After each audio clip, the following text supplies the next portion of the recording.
I was 18 years old when I got married. I belonged to a very conservative family, a Baloch family, where good daughters never say no to their parents. My father wanted me to get married, and all I said was, if that makes you happy, I'll say yes. And of course, it was never a happy marriage. Just about after 2 years of getting married, about 9 years ago, I met a car accident.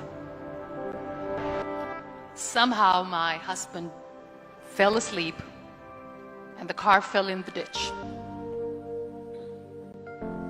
He managed to jump out, saved himself. I'm happy for him. But I stayed inside the car and I sustained a lot of injuries. The list is a bit long. Radius ulna of my right arm were fractured. The wrist was fractured. Shoulder bone and collarbone were fractured. My whole rib cage got fractured. But that injury that changed me and my life completely as a person and my perception towards living my life was the spine injury. Many people came to rescue. They gave me CPR. They dragged me out of the car. And while they were dragging me out, I got the complete transection of my spinal cord. Those 2.5 months in the hospital were dreadful. I was at the verge of despair. One day, doctor came to me and he said, well, I heard that you wanted to be an artist, but you ended up being a housewife. I have a bad news for you. You won't be able to paint again. Next day, doctor came to me and said, your spine injury is so bad, you won't be able to walk again. I took a deep breath and I said, it's all right.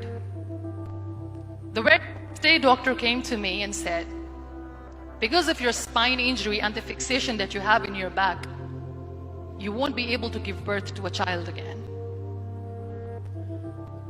That day, I was devastated. And that is where I started to question my existence. Why am I even alive? What's the point of living? So what kept me going was, one day I asked my brothers, I know I have a deformed hand, but I'm tired of looking at these white walls in the hospital and wearing these white scrubs. I'm getting tired of this. I want to add more colors to my life. I want to do something. Bring me some colors. Bring me some small canvas. I want to paint. So the very first painting I made was on my deathbed, where I painted for the very first time. What an amazing therapy it was. Without uttering a single word, I could paint my heart out. I could share my story. People used to come and say, what lovely painting, so much color. Nobody could see the grief in it. Only I could. And that day I decided that I'm going to live life for myself.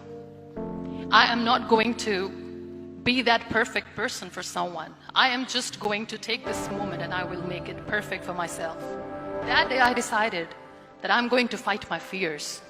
So I wrote down one by one all those fears. And I decided that I'm going to overcome these fears one at a time. You know what was my biggest fear? Divorce.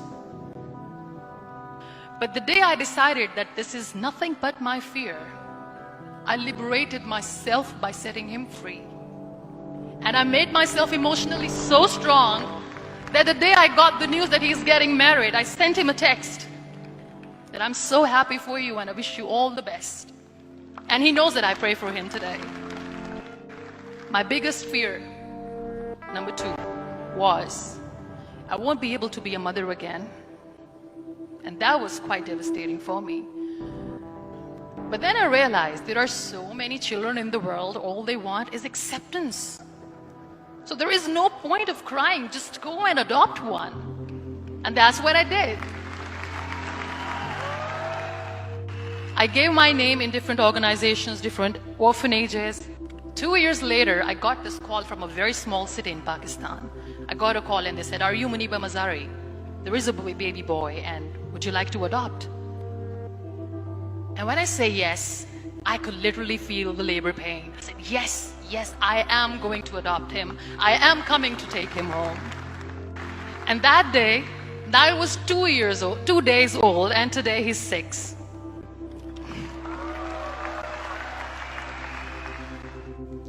So I decided that instead of starting an NGO for disability awareness, which I know will not help anyone, I started to appear more in public.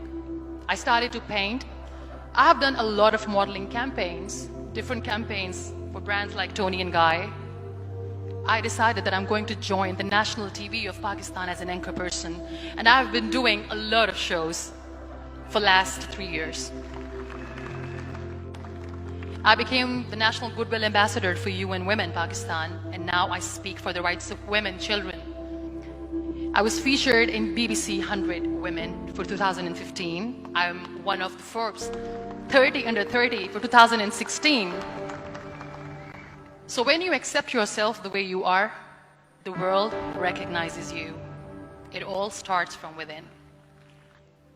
We have this amazing fantasy about life. This is how things should work. If that doesn't happen, we give up. So my dear friends, let me tell you one thing. I never wanted to be on the wheelchair. Never thought of being on the wheelchair. This life is a test and a trial, and tests are trials are never supposed to be easy. So when you're expecting ease from life, and life gives you lemons, then you make the lemonade, and then do not blame life for that. It is okay to be scared. It is okay to cry. Everything is okay, but giving up should not be an option. They always say that failure is not an option. Failure should be an option, because when you fail, you get up, and then you fail, and then you get up, and that keeps you going. Embrace each and every breath that you are taking. Celebrate your life. Live it. Don't die before your death. So be grateful, be alive, and live every moment. Thank you so much, everyone. Thank you.